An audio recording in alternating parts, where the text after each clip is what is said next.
In this quick video guide, I want to show you a couple of tools that you can use to adjust your images in terms of perspective.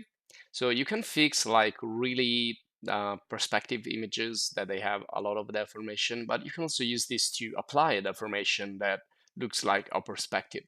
So I'm gonna start with an image that I have in my database, but you can use any image, of course.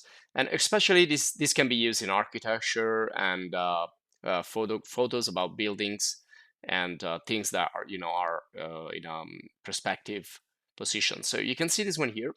It's slightly in a perspective view. So what I'm gonna do is go to Edit and go to Perspective Warp. This is the first tool that we're gonna see.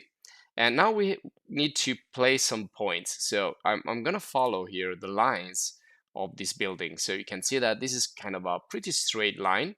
And then I'm gonna move this to the other side. So I'm just gonna like click and drag these points like that. So you see this is slightly not vertical. You can see it's not perfectly vertical. So you can place this and then you can fix it later.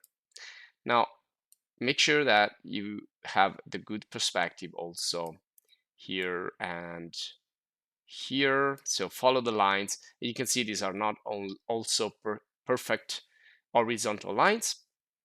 And that's it. When you're ready, when you have placed this grid, you go from layout to the warp mode.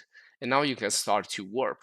So the first thing we can do here is rather than work with the vertical lines that are pretty straight already. So if I click here, they're just going to be adjusted slightly. You can see that it's better when I work with the horizontal line. So you can see now everything is pretty straight. And you can also work with both horizontal lines and vertical lines with the auto warp. Now, when you finish, you can just say OK, and your image will be adjusted. And of course, you need to crop out with the cropping tool. You need to crop out some of the transparent areas that have been created by changing the size and the dimension of the image. So you can see it almost looks the same, but it's kind of pretty straight. Now you can also, with the crop tool, you can also straighten a little bit. So if I draw a line like this, you can see it's gonna straighten this up. And again, I'm gonna remove the extra parts that I don't need. And there you go. Now, we can also do the opposite. We can create a perspective effect out of a 2D image. So we can generate like a 3D perspective. And again, that's with the perspective warp again. So I'm going to draw this grid again. And instead of adjusting and fixing the vertical lines and the horizontal lines, I'm just going to go to warp and just click and drag this. So you can see it's going to create this 2D, from 2D to 3D deformation like it was in perspective. So it looks like a billboard or a panel that you can move around and make a 3D effect out of it. So that's another way you can use this tool. Now I'm going to show you another situation here. So I'm just going to say, okay, just going to go and open up another image that I have in my database, which is this church right here. And again, you see this is kind of deformed by perspective.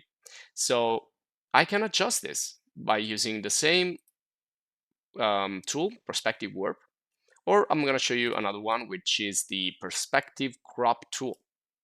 So with the perspective crop tool, again, I'm going to place some points to kind of track the perspective here. So I'm just going to follow the lines of this facade of this church. So you can see that should go like that. Now, I'm not going to be like perfectly precise. You need to spend some time here to find the perfect position for this line, but you can see it's not going to be, well, neither too easy or too hard. You just need to, maybe zoom a little bit also. But let's try with this. So you can also use the front image here for the values, or you can change here the values, the resolution, the pixel per inch, and so on. And you can also activate or deactivate the grid. And when you're ready, say OK, and you can see that it's pretty straight. Now, there are some parts that don't look pretty straight, but it's fine because this came from a perspective. So we can try to flatten this in 2D, but it's going to be really difficult. Now, again, we can still go back to the perspective warp, and we can also use this other one. So I'm just gonna create my grid again and try to figure out these elements, how they can be pretty straight like this.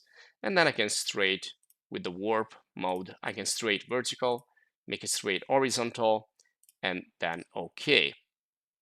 And again, I will crop out things that I don't, that they don't fit when I finish the resizing like this. And that's pretty much it. You can still go on and try to fix it more and more. Now, what I can do also is, well, actually, I'm going to crop a little bit more here, like this. So I'll try to find kind of a symmetrical situation.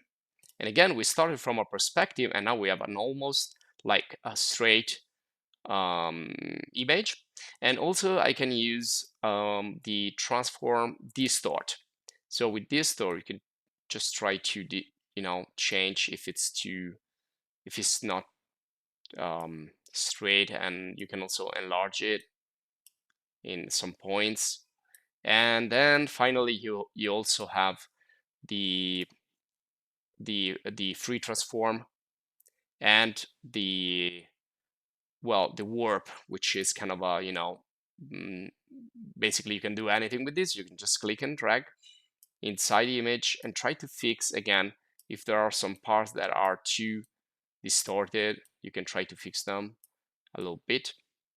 And that's basically it. So this will be all for this video guide. I hope you enjoyed. If you did, please subscribe to the channel and check our other courses and video guides in Photoshop and other graphic design application. And if you want to thank us, if you want to support us, please join the channel as a supporter. So again, thanks for watching and see you in the next guide.